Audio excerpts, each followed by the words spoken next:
ज्येष्ठ मास के शुक्ल पक्ष की निर्जला एकादशी का महात्म्य। युधिष्ठिर ने कहा, जनार्दन, ज्येष्ठ मास के शुक्ल पक्ष में जो एकादशी पड़ती हो, कृपया उसका वर्णन कीजिए। भगवान श्री कृष्ण बोले, राजन, इसका वर्णन परम धर्मात्मा सत्यवती नंदन व्यास जी करेंगे, क्योंकि ये संपूर्ण शास्त्रों के तत्वज्ञ और वेद वेदांगों के पारंगत विद्वान हैं। तब वेद व्यास जी कहने लगे, दोनों ही पक्षों की एकादशियों के दिन भोजन न करे।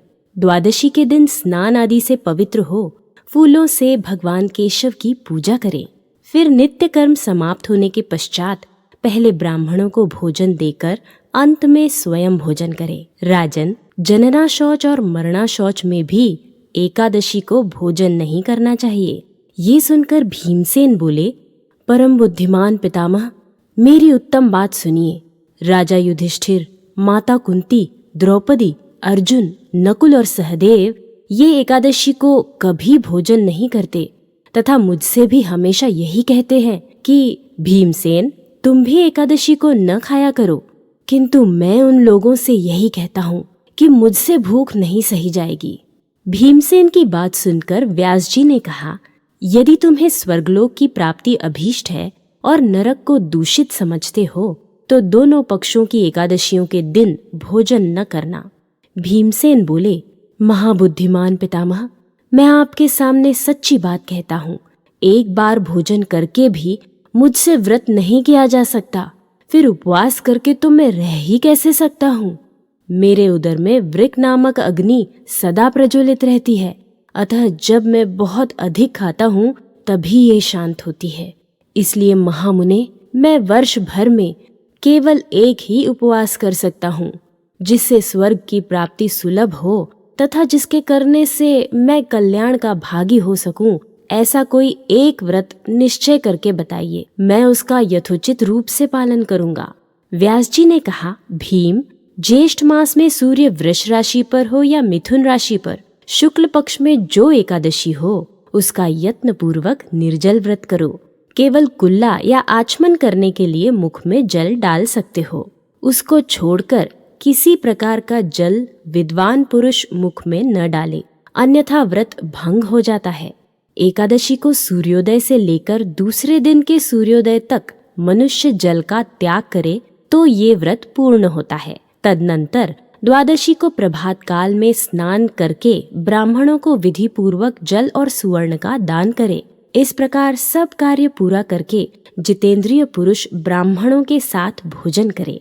वर्ष भर में जितनी एकादशियां होती हैं, उन सब का फल निर्जला एकादशी के सेवन से मनुष्य प्राप्त कर लेता है, इसमें तनिक भी संदेह नहीं है। शंख, चक्र और गदा धारण करने वाले भगवान केशव ने मुझसे कहा था कि यदि मानव सबको छोड़कर एकमात्र मेरी शरण में आ जाए और एकादशी को निराहार रहे तो वो सब पापों से छूट जाता है। एकादशी व्रत करने वाले पुरुष के पास विशाल काय, विकराल आकृति और काले रंग वाले दंड पाशधारी भयंकर यमदूत नहीं जाते। अंतकाल में पीतांबरधारी सौम्य स्वभाव वाले, हाथ में सुदर्शन धारण करने वाले और मन के समान वेगशाली विष्णुदूत आखिर इस वैष्णव पुरुष को भगवान विष्णु के धाम में ले जाते हैं। अतः निर्जला एकादशी को पूर्ण यत्न करके उपवास और श्री हरि का पूजन करो। स्त्री हो या पुरुष, यदि उसने मेरु पर्वत के बराबर भी महान पाप किया हो तो वो सब इस एकादशी व्रत के प्रभाव से भस्म हो जाता है। जो मनुष्य उस दिन जल के नियम का पालन करता है वो पुण्य का भागी होता है। उसे एक एक प्रहर में कोटि कोटि स्वर्ण मुद्रा दान करने का फल प्राप्त होता सुना गया है। मनुष्य निर्जला एकादशी के दिन स्नान, दान, जप, होम आदि जो कुछ भी करता है वो सब अक्षय होता है। ये भगवान श्री कृष्ण का कथन है। निर्जला एकादशी को विधि पूर्वक उत्तम रीति से उपवास करके मानव वैष्णव पद को प्राप्त कर लेता है।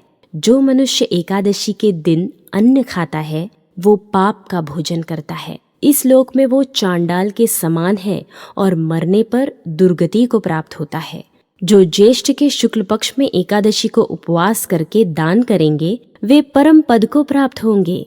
जिन्होंने एकादशी को उपवास किया है वे ब्रह्म हत्यारे, शराबी, चोर तथा गुरुद्रोही होने पर भी सब पातकों से मुक्त हो जाते हैं। कुंती नंदन, निर्जला एकादशी के दिन श्रद्धालु स्त्री पुरुषों के लिए जो विशेष दान और कर्तव्य विहित हैं, उन्हें सुनो। उस दिन जल में शयन करने वाले भगवान विष्णु का पूजन और जलमयी धेनु का दान करना चाहिए, अथवा प्रत्यक्ष धेनु या घृतमयी धेनु का दान उचित है।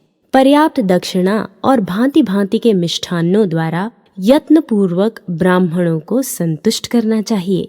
ऐसा करने से ब्राह्मण अवश्य संतुष्ट होते हैं और उनके संतुष्ट होने पर श्री हरि मोक्ष प्रदान करते हैं।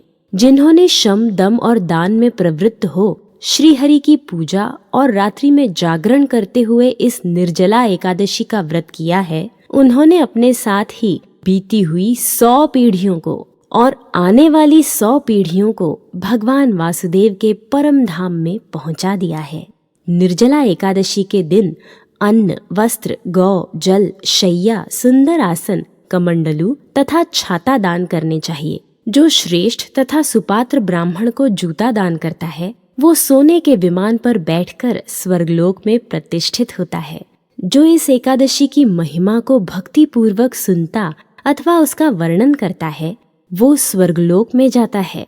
चतुर्दशी युक्त अमावस्या को सूर्य ग्रहण के समय श्राद्ध करके मनुष्य जिस फल को प्राप्त करता है, वही फल इसके श्रवण से भी प्राप्त होता है। पहले दंत धावन करके ये नियम लेना चाहिए कि मैं भगवान केशव की प्रसन्नता के लिए एकादशी को निराहार रहकर आचमन के सिवा दूसरे जल का भी त्याग करूंगा। द्वादशी को देवेश्वर भगवान विष्णु का पूजन करना चाहिए। गंध, धूप, पुष्प और सुंदर वस्त्र से विधि पूर्वक पूजन करके जल के घड़े के दान का संकल्प करते हुए निम्नांकित मंत्र का उच्चारण करें। देवदेव ऋषिकेश संसारार्णवतारक उदकुंभ प्रदानेन नयमाम परमाम गतिम। अर्थात संसार सागर से तारने वाले हे देव देव ऋषिकेश, इस जल के घड़े का दान करने से आप मुझे परम गति की प्राप्ति कराइए। भीमसेन, ज्येष्ठ मास में शुक्ल पक्ष की जो शुभ एकादशी होती है, उसका निर्जल व्रत करना चाहिए। उस दिन श्रेष्ठ ब्राह्मणों को शक्कर के साथ जल के घड़े दान करने चाहिए। ऐसा करने से मनुष्य भगवान विष्णु के समीप पहुंचकर आनंद का अनुभव करता है। तत्पश्चात द्वादशी को ब्राह्मण भोजन कराने के बाद स्वयं भोजन करे। जो इस प्रकार पूर्ण रूप से पाप नाशिनी एकादशी का व्रत करता है, वो सब पापों से मुक्त हो अनामय पद को प्राप्त होता है। ये सुनकर भीमसेन ने भी इस शुभ एकादशी का व्रत आरंभ कर दिया। तब से ये लोक में पांडव द्वादशी के नाम से विख्यात हुई।